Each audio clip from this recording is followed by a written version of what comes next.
Hey,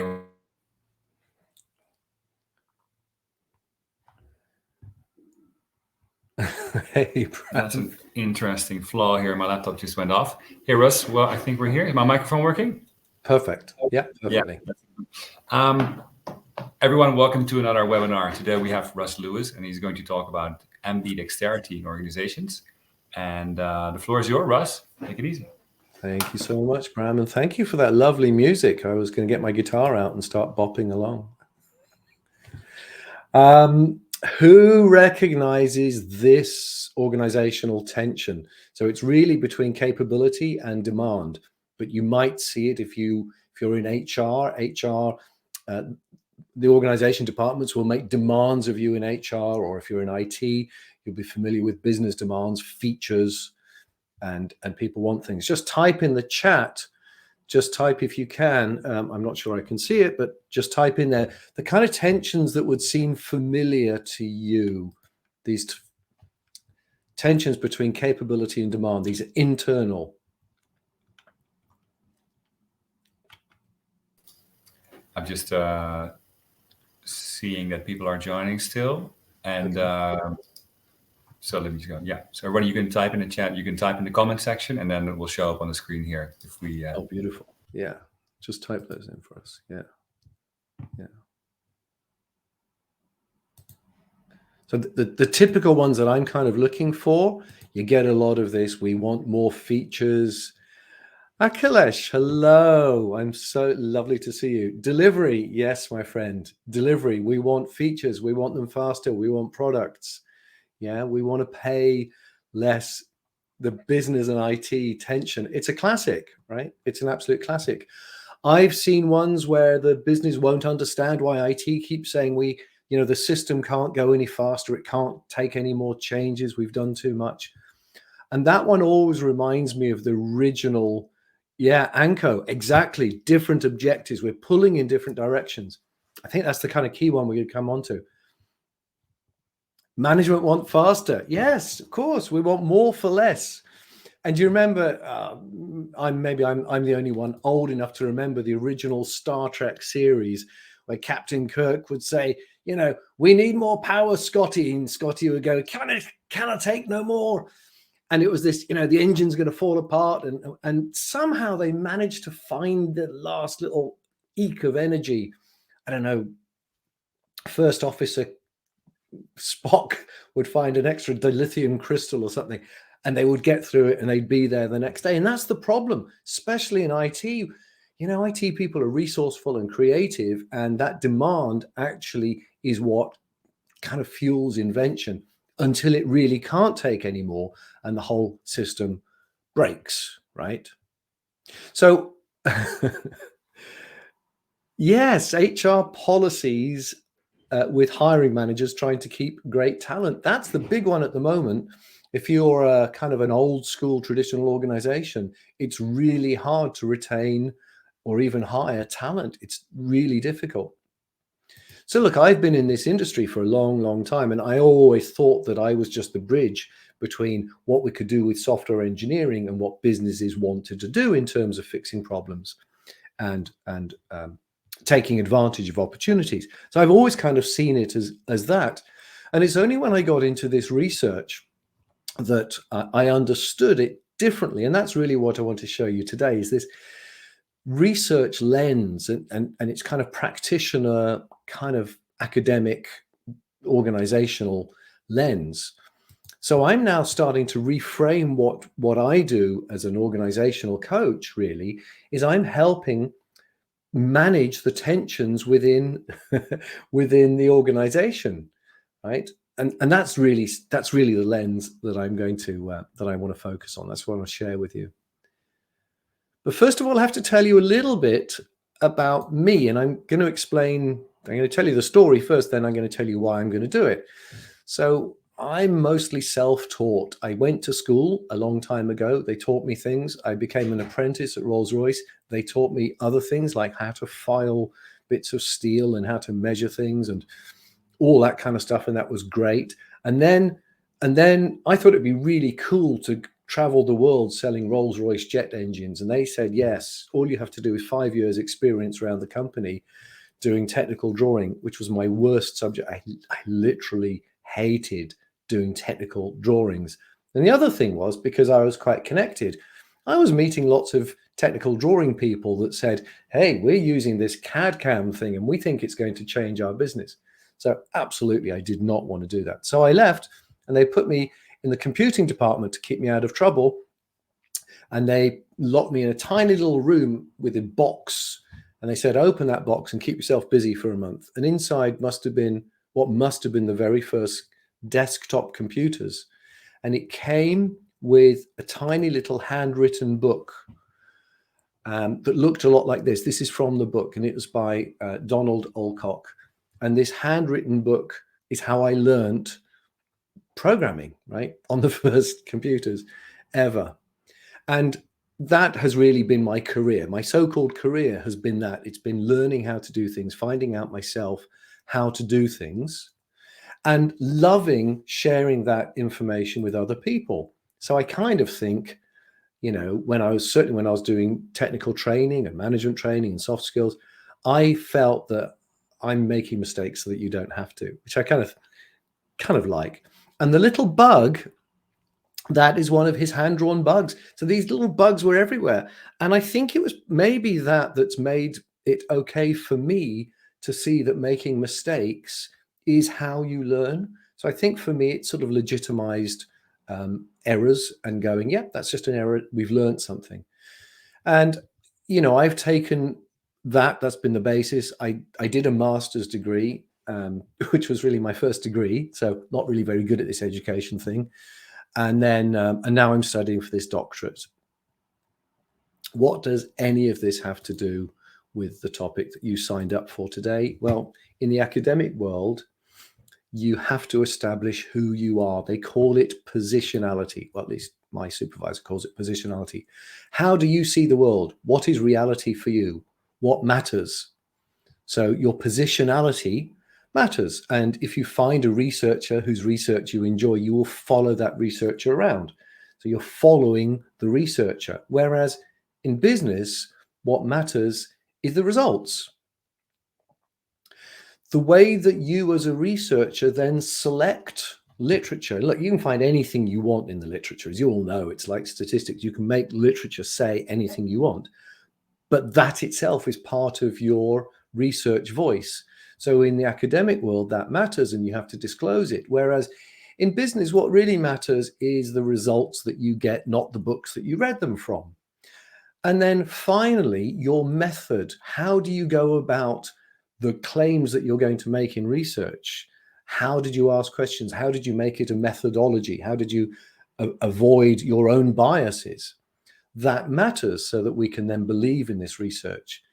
And you can probably guess what matters in business is that. And there's a little danger there, because sometimes you see businesses reaching for things at any cost. And you kind of go, no, that's, you know, the result matters less than the cost. So that's a little something to look out for. So in the academic world, I'm a pragmatist. That's my philosophical position. And I'm a practitioner. I roll up my sleeves and I do things. Whereas in the business organizational sense, I'm a coach, I'm an organizational coach, and I bring about change mostly by talking to people, because I like them to do the change. But I'm an agent of change. So this is why we've got these different mindsets, and I'm already queuing you up, guys. This is subtle programming. You've got a duality here. You've got two different things that are already in tension. Because I might be asking you how many tensions that you've spotted. So when I did my master's, this is what I understood. I looked through the literature and I knew I was researching organizational agility. So I knew that we had to go into systems and cybernetics. So that's what I did. Now, this phrase, in fact, these three phrases, they come from the wonderful book by David Clutterbuck, which is sort of a romp through all of the management voices. And yes, heavily male, white, you know, one or two females dotted around, but that's kind of it. And what we see, or what I noticed, is that, you know, there's a kind of a divide here. And here's the Japanese, industrialized reinvention. Up until then, or until I suppose the late 60s, what matters is feeding people and rebuilding after these world wars. And then as you start to see computers come in, the technological revolution, that coincided with behavior. People were interested in learning more about how people behaved. And then we started to move into the agile world and really much more about humanizing the workplace. And you could say that now it's much more about social justice, but that's kind of off the scale. Now, this is an interesting chap here. This is Edwards Deming. They're all professors or doctors, by the way. And he was aware that the people really mattered, and part of his method was psychology. But for him, in that sort of the 1950s, it was kind of a big empty box. He didn't really have anything to fill it with. That came later, that really came later on. We've got research. Many of you will be familiar with Amy Edmondson's research. So her research showed that people's capacity to learn depended on how they felt, psychological safety. And then we've got now, later still, we've got Richard Boyatzis and Martin Seligman. Their research goes one stage further. It's called positive psychology. And they suggest that, in fact, in order to learn something, you don't just have to feel safe. You have to feel positively, emotionally positive about something. Otherwise, you're not going to take it in, right? And all of that stuff matters if we're thinking about change. The other thing that Dr. Deming is quite famous for is show me how, right? So he was a statistician. So what's the method here? And how am I going to measure it, right? So that was his focus. So I think it's a really, really good question. And that's what's going to bring us on to my topic for today. It's called the ambidextrous organization, or organizational ambidexterity. And it is about this duality. It's about achieving two complementary or conflicting things at the same time. And the article where this was made popular, the seminal work for it, is this one down here. Tushman and O'Reilly, 1996. It appeared in the California Management Review, and it's a long article, and it covers lots and lots of organizations. And what they were really focusing on is that the idea that the system of management, the responsibility of managers, is not just improving the organization, because that was already established. We know that that's true. But they said you've got to improve it incrementally or evolutionary, but you've also got to change it in a revolutionary way. And they explained, or reminded managers, I suppose, that that's difficult. It's really difficult. And it's difficult because if you've got a successful organization, there's a lot of inertia, and it's really hard as a manager to overcome that inertia. You've probably enjoying a position of power and bonus, and and it's comfortable and it's lovely. So why would you change that? Realistically, you wouldn't. And I've never seen a research paper that kind of does this. They end it with this quote from 16th century book of immoral behavior for people in charge, Machiavelli's The Prince. Don't bother to read the quote, because what it says is introducing change is going to make you really unpopular, but you really have to do it. Tushman and O'Reilly, their article, one of the case studies, and it's all external. They didn't go into these organizations. They just looked at lots of them over quite a long period. One of them was RCA, who used to make valves. Now, of course, we love valves now because it's kind of vintage. But back in the days before transistors, that was the only thing that there was. So RCA failed to make that transition of the technological innovation that was transistors, and it killed them. So they failed to adapt to this technology. So through their case studies, Tushman and O'Reilly came up with these three methods, things that managers should do. They call them ambidextrous managers. And I think this is where it really resonates with us as a modern audience. And the first thing is this: is to promote variation. Now, how many times have you come across situations where managers are trying to reduce variation to make managing easier? You know, you've all got to use the same DevOps pipeline tools. You've all got to use the same time management system. You've all got to hire according to the same process, right? And that's because it makes it easier to manage. But there in 1996, they were saying, actually, what ambidextrous firms have been able to do is they've been able to maintain that variety. Now, back then, that was all about different ways of thinking and innovating about products and about getting into markets and doing things differently in markets. Today, we might say, crikey, you know, that's diversity, equality, and inclusivity. That's exactly what we want to do. So you're kind of seeing, if you like, you're seeing, if you don't have these things, you're going to die one way or another. They also came up with these, which I find quite, you know, interrelated, really. They talked about the ability to select winners and losers, you know, kill off products that aren't losing. And I guess that refers to overcoming the egos of being wrong. And the way that they describe it is it's autonomy. It's allowing units. So these are functions within an organization. It might be customer facing business units, or it might be inward facing delivery units, back to HR or IT, staying close enough to the people that consumed their output to let them make their own decisions. So, you know, you're not getting top-down decisions saying you have to follow this policy or we're going to make a decision for you, but giving them enough autonomy to do it. And then finally, and I think this is aligned, is that the way that you do that is empirically. So you're thinking very scientifically. You're saying, what is the market telling us about the way that our technologies are being received? And they even said this includes thinking about your managers. Your market should dictate the management styles that you're employing.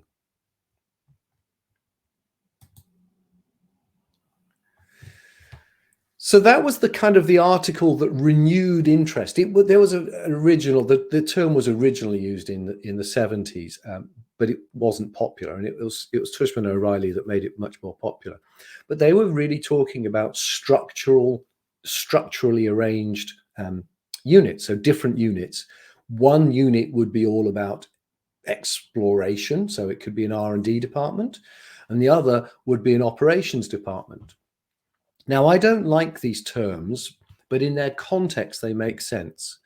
So the term originated 1991 March, the name, not the month. So his paper is called Exploration and Exploitation in Organizational Learning. So this was all about, if you're in a department that is an operations department that is focused on running, then its idea of efficiency is going to be reducing the costs, getting the most out of each invested resource. So you're going to be learning all about that. You're probably going to learn, you know, Six Sigma techniques. You're going to reduce variation because, you know, the more similar things are, the easier it is to optimize. And you only get to the sixth sigma of variation, you know, by reducing it.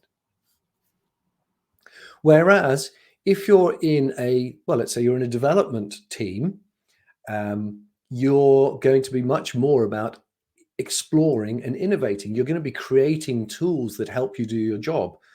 You're going to be funded perhaps by a change the business budget. And, you know, we want variety. We want people to think differently. In Cynefin terms, we want controlled dives into complexity, because that's going to come up with variation and new opportunities.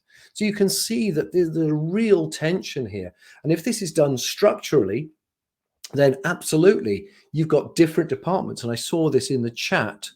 I can't find the comment now, but different departments, they all have different objectives.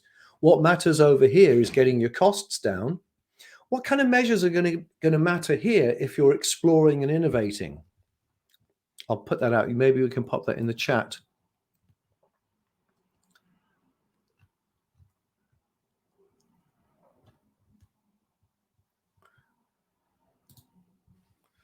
what kind of measures are you going to, what are the measures that matter over on the exploring side? So people can comment in the chat, sorry, can add a comment to the comment section, and they'll come in a second. We'll have a small delay between the live broadcast and what's being typed generally, so it takes about 30 seconds. Beautiful. Thank you, Bram. Thank you, Bram.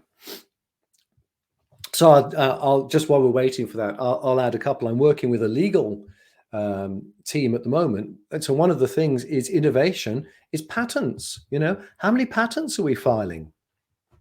Learning metrics. Thank you, Andrea. Yeah, exactly. Metrics that show that there's learning that's going on.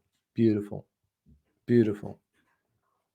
So while you're thinking of those, keep those coming in. I'm just going to go to the next, because the next slide, this really resonated for me. And I'm not sure that the academic community saw it in the same way that I did, because of course, you know, I saw this as a lean thing.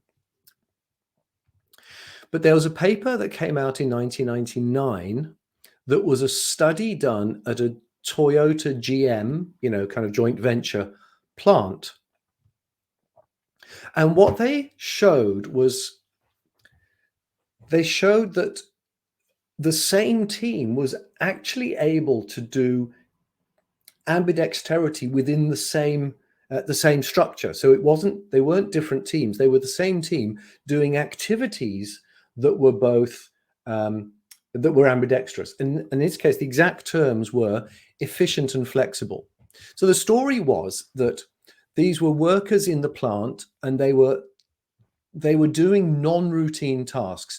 I believe, because I was reading Ono and Shingo at the same time, I believe this is about the 1,000-ton presses that were used to press car body panels.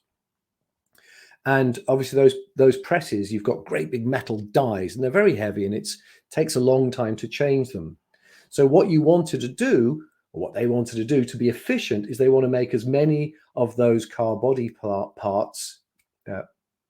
panels, as possible using one die, stop that run, then change the dies over and press the next. Now, here's the problem. The Toyota production system is all about the idea of making only what you need. So if they needed 80 of one panel, that meant that you do 80 panels on that die, you stop the machine, and then you change the die to make 50 of the next panel that you need. So that was the non-routine task. The non-routine is changing the die. And the way that this plant became both efficient, making 50 panels, and flexible, changing the die that made the panels, were these three different ways. So management and workers work together to improve their efficiency of non-routine tasks. They got a 4-hour changeover time down to single minutes. And they did that by making it part of the routine. Is what you do is you improve the non-routine. So this is kind of efficiency at a whole different level. I mean, there's a mindset change, isn't it? Is we're not just operationally efficient, we're efficient in terms of how we can adapt as well. And for me, and this is very much my take on it, for me, I think all of that idea is totally made legitimate by Julian Birkinshaw's paper and Christina Gibson's 2004 paper that coined the phrase contextual ambidexterity. And what they actually said is that the performance of a business unit can be improved by improving their ambidexterity, so the ability to simultaneously align to the targets that they're expected to meet, and their ability to adapt on the way, course correction. And that is achieved through context, the social, the cultural activities, and the way that they're managed in terms of performance management. This is such an important paper. You know, this really legitimizes a lot of the things that certainly in the Agile world we believe, I have no evidence for. This is the stuff that says the way people are managed, the situation, the context that is created at work is what's going to help people be better at doing things and improving things.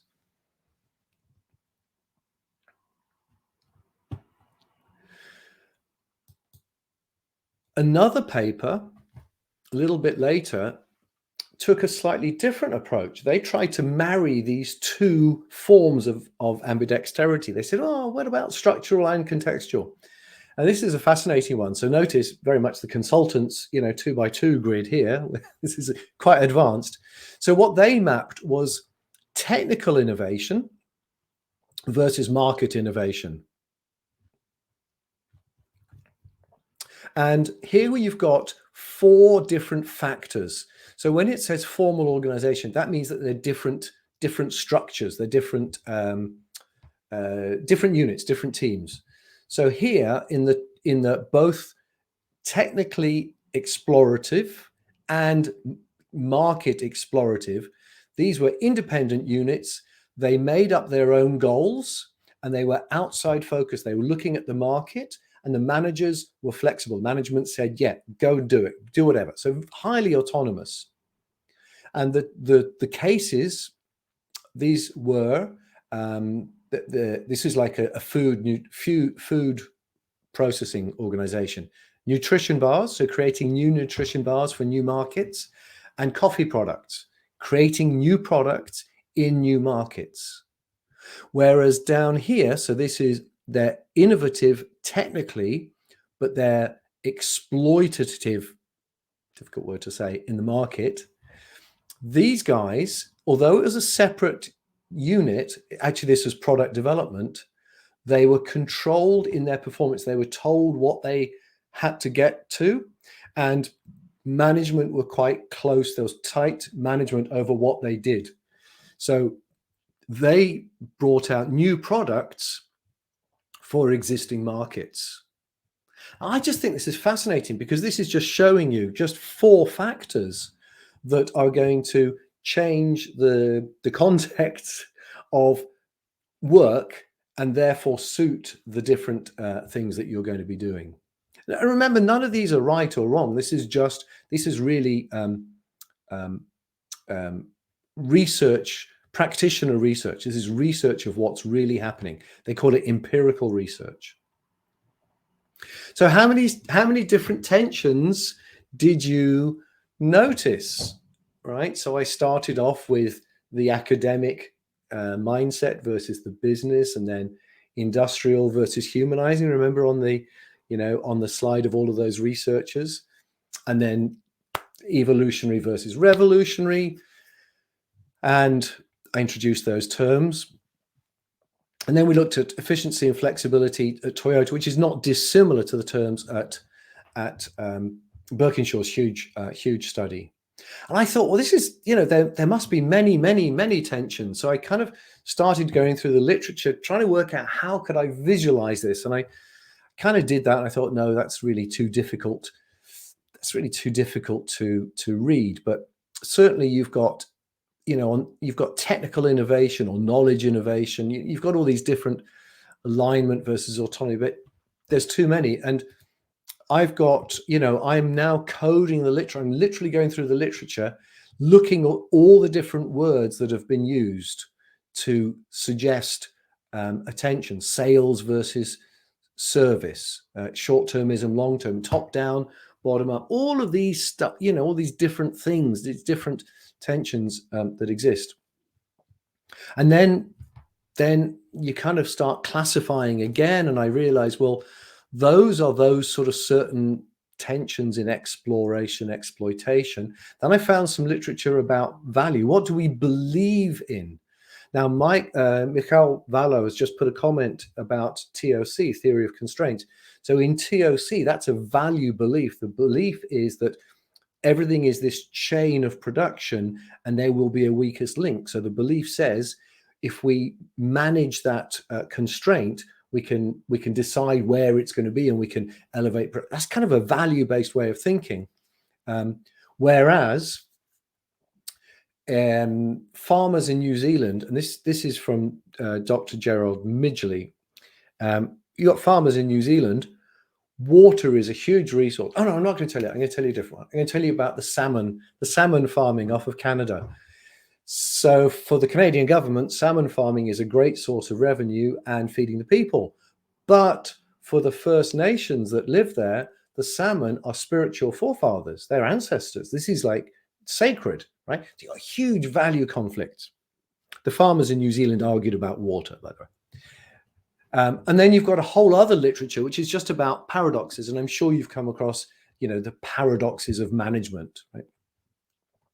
So you got all of this, and then you got to go, well, okay, Russ, really interesting. So what? Well, I love it. I mean, I just love this sort of learning and researching. So for me, I'm happy. But how do we apply it to managers? The first thing is, this is straight from Julian Birkinshaw, Dr. Birkinshaw, and he asserts that ambidexterity is therefore a managerial capability. If managers are not intentionally developing both sides of all of these tensions and conflicts, and they won't call it ambidexterity, why would they? But if they're not consciously saying we have to do both of these things, then it's not going to happen on its own, because it just doesn't. So I love that quote from his paper. So I think that although it's an academic lens, it does give us some better understanding of how organizations work. And actually, Michal, I'll come back to your point, because both theory of constraints and all of Deming's work was all about understanding the organization better so that you can improve the way it works. But I think this also helps us understand what in the digital age we need of its managers, because I think that has changed somewhat. So why this has really got my heart beating faster, and thank you to Natalie for that phrase. I'm just stealing it from you. Spoke to her earlier. Thought it was a great one. This is interesting for me because I think it's a bit of a missing link for management research. So when I first started to look at Agile for managers, there really wasn't very, very much. There are a few books, but it's not very much. And when you consider what the Agile world did for software developers, it has been transformational, but it's done really nothing for managers. So there is some literature, and if you're interested, I'm just putting these here so that you can look at it. These are my mistakes so that you don't have to make them. Wonderful paper by Mary Albin and Michael Arena. So Mary's work is on adaptability, and I said, is that the same as agility? And she said, I guess it might be, but for me as an academic, if you talk about Agile, that's an IT thing. So you got to move away from that if you want to look for evidence and research. So adaptability, organizational adaptability is great. This is a wonderful paper, by the way. If anybody wants any of these papers and can't get them because they're behind paywalls, just email me, contact me, and I'll gladly share it with you, or share the link if it's available. So this paper brings together a lot of stuff, including dynamic capabilities, ambidexterity, complexity, lots and lots of stuff. If that paper doesn't win the Decade Award, then it's not fair. Digital transformation is another very, very rich area. Of course, there's a difference between agile transformation, digital transformation, and that's in the research. There's quite a lot of literature on that. That's really well worth looking through. And then I would say really, a really very, very good, really excellent. It's in two parts. Is Appelbaum et al. And he does use the word organizational agility. And I think if you ever want to give senior managers something to read about why they should be looking at Agile, I think that's really good. I mean, it's obviously a serious paper, but it's very readable. Ambidexterity, you've got to look for these kind of keywords. It's hidden, but it's all there. These are the keywords to look for. So that's my research, my interest as a researcher, but my interest as an organizational coach is, I think, there's knowledge in here that helps managers develop ambidexterity. Let's just think for a moment. If instead of saying to people, you have to be more agile, if we said, look, you have to be able to do these two things simultaneously that are currently in conflict, that's your goal. And maybe I wouldn't even call it ambidexterity, but if we say it's it's that, because by managing these tensions, you can actually increase the performance, not only for both sides of the tension, but for the organization as a whole. I think you've now moved from that sort of struggle and fight over the same capability or the same budget, which is a zero-sum game. I think you've kind of moved to this win-win. And obviously this plays to my mission in the world, which is helping managers improve their organizations. And I think this lens, ambidexterity, I think that can help in that. And that way that we do that is identify and manage tensions, not people. Wow. This has been exciting for me because this is the first time I've delivered this talk, and I'm just scared to see that it took exactly 40 minutes, which is what I thought it did. I am going to be doing more research. I'm going to be talking to managers. If you want to be a manager that I talk with, just contact me. There are some university rules and boxes that we have to tick. Or if you just want to stay informed, or if you want to get one of those articles, just contact me. Russ, do you want to do any other questions still? We have some comments that we didn't show on the screen yet. Do you want to... I would love to take some questions, comments, feedback, observations. Shall I pop an earlier one on the screen? I think it was more Please to do.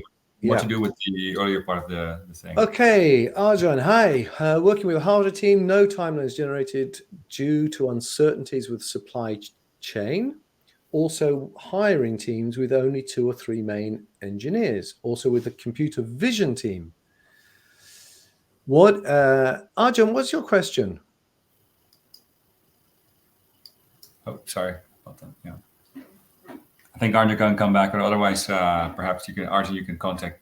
Yes, type in the like question. Yeah, great. We've got a compliment from Matthew. Well, thank you, Matthew. You're very kind. You're most kind. And another one whose name isn't user. Yeah. I see Agile from very beginning as something for organizational improvements and managers, because Agile practices started in many functions, not only IT. I agree with you, Mikhail. Absolutely. Absolutely. It is like Agile is almost like a kind of a, I don't want to say a tip of the iceberg, but it's a thing that is built on so many other things. And I don't think it's the goal I don't think it's a goal. Andrea, I live this story on changeover. Maybe we should also apply this to changing over people who work in teams. How long does it take, and is it easy to form a new Agile team or move people around in a non-destructive? Whoa, Andrea, I don't know. This is research stuff. I mean, this I don't have any answers. I can induct a team in a week into Agile ways of working, but I've yet to do anything with this. This is like early on in the research, me being excited, and I think look. What I plan to do is speak to managers, ask them what the conflicts are and how they're managing them, and then maybe help them share their ways of doing that. So I don't really have much. I don't have anything else. I'm just excited to do the research and share it with all of you. Andrew Dees. Woo! Nice to see you, Andrew. Can you provide an example where by changing the focus and language, a difference was made in the change of mindset for managers? So it's a great question. What I'm trying to do in my mind is go back through the research. And Andrew, that's a really good challenge, because I don't know if the research talks about how to use it for change, or if it just talks about this is what we're seeing. So I'm going to go out on a bit of a limb. So Kathleen Eisenhart has published a lot of papers, and she's very much interested in what they call dynamic capabilities, the ability to change what you do on the fly. And that's really, really aligned to this, very much aligned to this, because, and she kind of makes the case for, we have to be able to change the strategy on the fly, have a dynamic strategy, and we also have to be able to change our capability on the fly. So I don't really have the example. Andrew, I'm sorry, I've let you down. Akhilesh, thank you. So lovely to see you, my friend. And congratulations on your promotions. Thank you, Anko. That's very kind. Oh, I've got a LinkedIn user happy to be considered a manager. Just contact me, please. I don't know who it is, LinkedIn user. Contact me, please. And my email is up there. I have to, I'll send you an email through the university thing, and it just says, I agree. And we'll anonymize. I anonymize anybody that takes part. Yes, Mikhail, TRIZ is an amazing method. TRIZ is absolutely amazing. And the feature of TRIZ that it's really about understanding the problem before you go into the solution. Now, I heard a talk, and I can't remember who did this. Somebody mentioned TRIZ in passing, and they said the challenge with TRIZ, and systems thinking and all these other things, is that you have to set aside time to learn it. And managers don't always have the time or the inclination to do that. So then that means that you're relying on experts to come in and lead that for you. So yes, I agree with you about TRIZ, and I love all those things. But are we right to expect managers to make that effort and do the learning?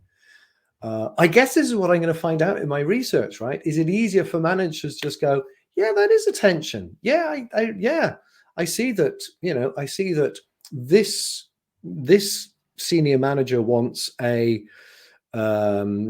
put on the screen my workplace. He wants a my workplace arrangement. And this manager over here just wants latest articles to come out. And I see that there's a tension there, right? And maybe they've never thought of it as a direct tension. Maybe they've both, I'm thinking on my feet, guys. Maybe they both just think that that's okay to have that demand going straight into the development team.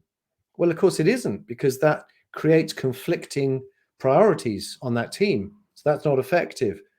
So maybe, I'm genuinely making this up as we go along, maybe if we can help that manager understand and how to negotiate that, then that's going to improve. And Mikhail, okay, we're going to have a call. Mikhail, you're going to tell me on TRIZ, via TRIZ, how we're going to do that without having to teach TRIZ to managers or teach them any other systems thinking mechanism. All right. Yeah, that was a lot. Thanks for sharing. I tell you what, my heart is beating fast. You well done. I think we're going to wrap up unless we have any other questions you want to take. I think we've showed all the comments on the screen, and I think we've taken them all, I think, this far. And yeah, thanks. Some last words? No, thank you for listening to me. All right. We're going offline. Bye, guys. Bye, everyone. Thanks for joining. See you in a couple of weeks when we have another one. Or no, wait, hold. The next one is next week. The next one is in January. Happy Christmas. Happy New Year to everyone. Happy New Year and happy holidays.